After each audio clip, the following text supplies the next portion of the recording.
Chapter 13. Well, I catch my breath and most fainted. Shut up on a wreck with such a gang as that, but it weren't no time to be sentimentering. We'd got to find that boat now, had to have it for ourselves. So we went a quaking and shaking down the starboard side, and slow work it was, too. Seemed a week before we got to the stern. No sign of a boat. Jim said he didn't believe he could go any further. So scared he hadn't hardly any strength left, he said. But I said, come on, if we get left on this wreck, we are in a fixture. So on we prowled again. We struck for the stern of the Texas and found it, and then scrabbled along forwards on the skylight, hanging on from shutter to shutter, for the edge of the skylight was in the water. When we got pretty close to the cross-hall door, there was the skiff. Sure enough, I could just barely see her. I felt ever so thankful. In another second, I would have been aboard of her, but just then the door opened. One of the men stuck his head out only about a couple of foot from me, and I thought it was gone, but he jerked it in again and says, "Heave that blame lantern out o' sight, Bill." He flung a bag of something into the boat and then got in himself and sat down. It was Packard. Then Bill, he come out and got in. Packard says in a low voice, "All ready, shove it up, shove off." I couldn't hardly hang on to the shutters, I was so weak, but Bill says, "Hold on, did you go through 'em?" "No, didn't you?" "No. So he's got his share o' the cash yet?" "Well, then, come along. No use to take truck and leave money. Say, won't he suspicion what we're up to?" "Maybe he won't, but we got to have it anyway. Come along." So they got out and went in. The door slammed too, because it was on the careen side, and in a half a second I was in the boat, and Jim come tumbling after me.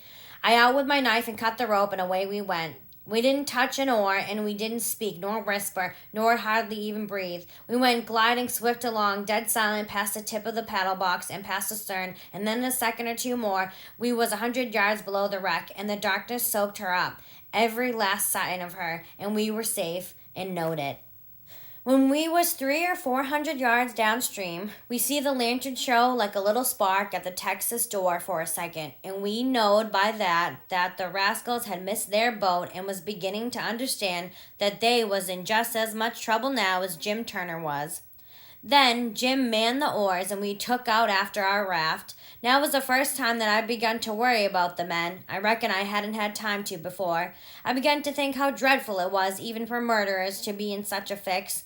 I says to myself, there ain't no telling but I might come to be a murderer myself yet, and then how would I like it? So says I to Jim, the first light we see will land 100 yards below it or above it, in a place where it's a good hiding place for you and the skiff, and then I'll go and fix up some kind of yarn and get somebody to go for that gang and get them out of their scrape, so they can be hung when their time comes. But that idea was a failure, for pretty soon it began to storm again, and this time worse than ever. The rain poured down and never a light showed. Everybody in bed, I reckon. We boomed along down the river, watching for lights and watching for our raft. After a long time the rain let up, but the clouds stayed, and the lightning kept whimpering, and by a flash showed us a black thing ahead floating, and we made for it. It was the raft, and mighty glad was we to get aboard of it again. We see a light now away down to the right on shore, so I said I would go for it. The skiff was half full of plunder, which that gang had stole there on the wreck. We hustled it onto the raft in a pile, and I told Jim to float along down and show a light when he judged he had gone about 2 miles, and keep it burning till I come. Then I manned my oars and shoved for the light. As I got down towards it, 3 or 4 more showed up on a hillside. It was a village. I closed in above the shore light and laid on my oars and floated. As I went by, I see it was a lantern hanging on the jackstaff of a double-hull ferry boat. I skimmed around for the watchman, wondering whereabouts he slept, and by I found him roosted on the bitts forward, with his head down between his knees. I gave his shoulder 2 or 3 little shoves and begun to cry. He stirred up in a kind of a startlish way, but when he see it was only me, he took a good gap and stretch, and then he says, "Hello, what's up? Don't cry, bub. What's the trouble?" I says, "Pap and Mam and Sis," and then I broke down. He says, "Oh, dang it now, don't take on so. We all has to have our troubles, and this'll come out all right. What's the matter with 'em?" There, are you the watchman of the boat?" "Yes," he says, kind of pretty well satisfied like. "I'm the captain and the owner and the mate and the pilot and watchman, and head deckhand, and sometimes I'm the freight and passengers.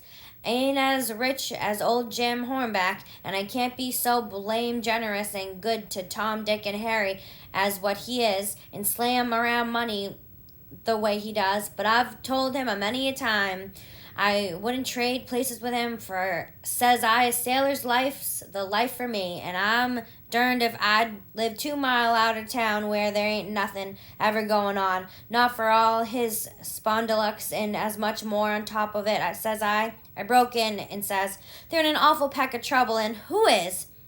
Why, Pap and Mam and Sis and Miss Hooker, and if you take your ferry boat and go up there, up where? Where are they? On the wreck. What wreck? Why, there ain't but one. What, you don't mean the Walter Scott? Yes, good land. What are they doing there, for gracious sakes? Well, they didn't go there on purpose. I bet they didn't. Why, great goodness, there ain't no chance for 'em if they don't get off mighty quick. Why, how in the nation did they ever get into such a scrape? Easy enough. Miss Hooker was a visitin' up there to the town. Yes, Booth's Landing. Go on. She was a visitin' there at Booth's Landing, and just in the edge of the evening she started over with her woman in a horse ferry to stay all night at her friend's house, what you may call her, I disremember her name, and they lost their steering oar and swung around and went floating down stern first about about 2 mile, and saddle bags on the wreck, and the ferryman and the woman and the horses was all lost. But Miss Hooker, she made a grab and got aboard the wreck. Well, about an hour after dark, we come along down in our trading scow, and it was so dark we didn't notice the wreck till we was right on it, and so we saddle bagged, but all of us was saved but Bill Whipple, and oh, he was the best creature. I most wished it had been me, I do. My George, it's the beatin'est thing I ever struck. And then what did you all do? Well, we hollered and took on, but it's so wide there we couldn't make nobody hear. So Pap said somebody got to get ashore and get help somehow. I was the only one that could swim, so I made a dash for it. And Miss Hooker, she said if I didn't strike help sooner, come here and hunt up her uncle, and he'd fix the thing. I made the land about a mile below and been fooling along ever since, trying to get people to do something, but they said, what in such a night and such a current? There ain't no sense in it. Go for the steam ferry. Now, if you'll go in, by Jackson, I'd like to, and blame it. I don't know, but I will. But who in the ding's nation's a-going to pay for it? Do you reckon your Pap? Why, that's all right. Miss Hooker, she told me particular that her Uncle Hornback. Great guns! Is he her uncle? Looky here, you break for that light over yonder way and turn out west when you get there. In about a quarter of a mile out you'll come to the tavern. Tell him to dart you out to Jim Hornback's, and he'll foot the bill. And don't you fool around any, because he'll want to know the news. Tell him I'll have his niece all safe before he can get to town. Hump yourself now, I'm a-going up around the corner here to roust out my engineer. I struck for the light, but as soon as he turned the corner, I went back and got into my skiff and bailed her out, and then pulled up ashore in the easy water about 600 yards and tucked myself in among some wood boats, for I couldn't rest easy till I could see the ferry boat start. But take it all around, I was feeling rather comfortable on account of taking all this trouble for that gang, for not many would done it. I wish the widow knowed about it.